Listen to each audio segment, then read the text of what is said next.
What's up, YouTube? In this video, I'm going to tell you everything you need to know about the ZF 8HP55A 8-speed Tiptronic transmission found in your Audi.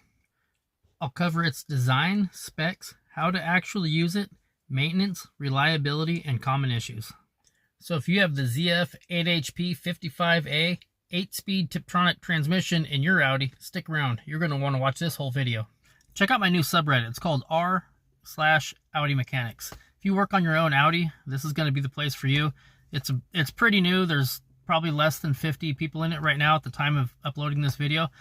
But if you post a question, there's people answering. It's Reddit. There's a lot of people on Reddit that'll see it, even if they're not members. And questions have been getting answered pretty quickly. And also, I'm starting a Facebook group. It's also called AudiMechanics. I'll put links to those in the description, along with in the pinned comment. Let's get to the video.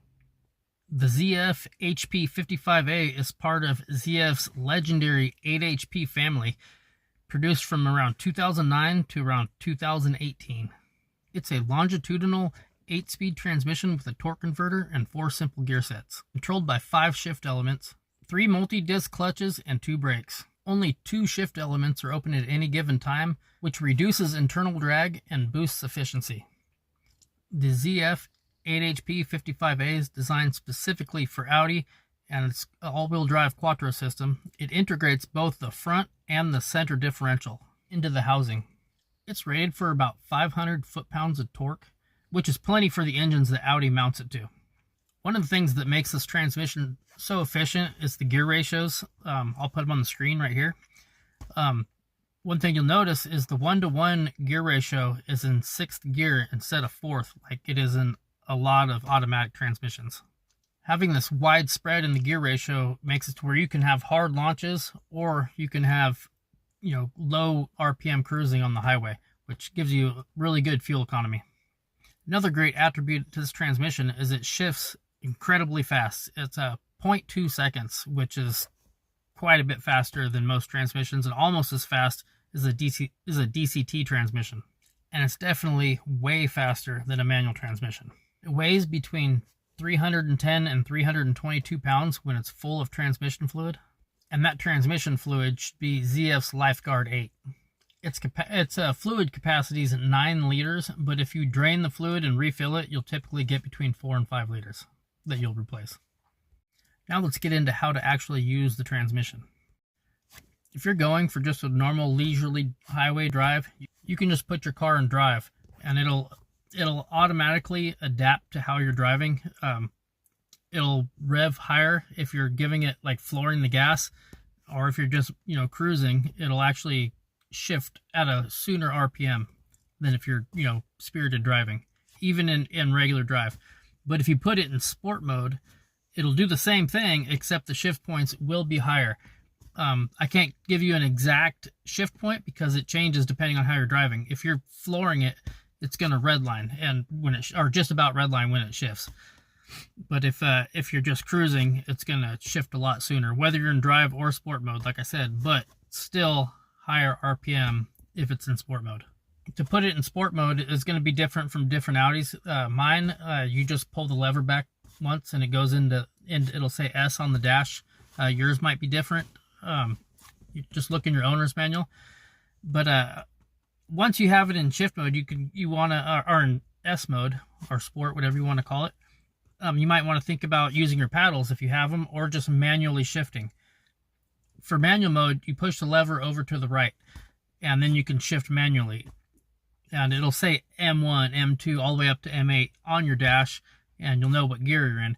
And if you have paddles and you want to drive with your paddles, you can do that just in regular drive. You can just shift with your paddles, but your car is going to shift whenever it wants to shift, even if you're not using your paddles, because you're in regular automatic drive. Or you can do the same thing in sport mode. But if you put it in the gear selector to the right, first put it in sport mode, put it to the right, you can use your paddles, and the car won't shift until you shift, or if you redline, it'll automatically shift for you. You can also put your car in manual mode from regular drive, but the difference is your transmission, it won't shift as hard. because in sport mode, your car shifts harder than it does in regular drive. And that's true even in manual. So if you go from regular drive into manual shifting, then you're gonna, like I said, it's gonna have the same softer shift points as you do when you're driving in drive. But if you put it in sport mode and then put it in manual from there, you're gonna have the harder shifts, which is what you want if you're doing like spirited driving. But if you're just cruising, then it doesn't matter as much. Also, if you want to use engine braking while you're going down a hill or something, you can use the the button for downhill assist if you have it in your car, or just put your car in manual mode and use either the gear selector to put it into a lower gear so that you can use the engine braking to slow you down going down a hill, or you can do the paddles to slow you down. But the engine braking will save your brakes. Now for your maintenance, you might, when you bought your car, Audi probably told you, oh, it's got lifetime transmission fluid.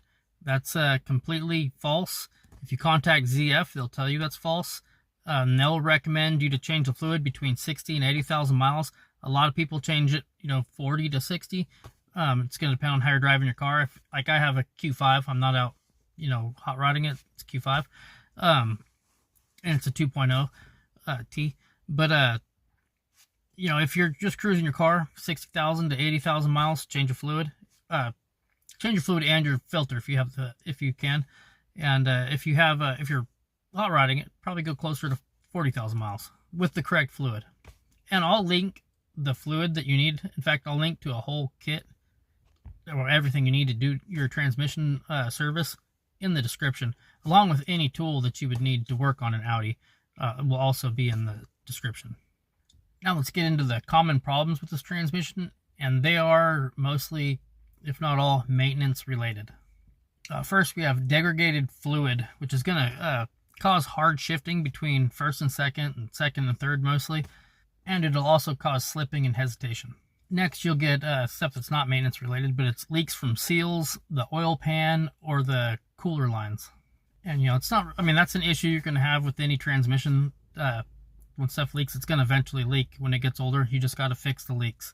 You can also get issues with your mechatronics solenoid, which is also caused by the fluid getting old, and it'll cause erratic shifting and can also give you some codes. And last, you can get a torque converter clutch wear, and that's just going to be when you have a high mileage car. Eventually the clutches and the torque converter are going to wear out. And also if you have a high horsepower application, like you've tuned your car and you've put full bolt-ons or whatever, obviously your clutches and your torque converter are going to wear out faster. Internal failures are pretty rare for this transmission. The basic transmission is going to be the same across all Audi models that have the ZF 8HP55A, but the TCI is going to be programmed differently. That's what the difference is going to be.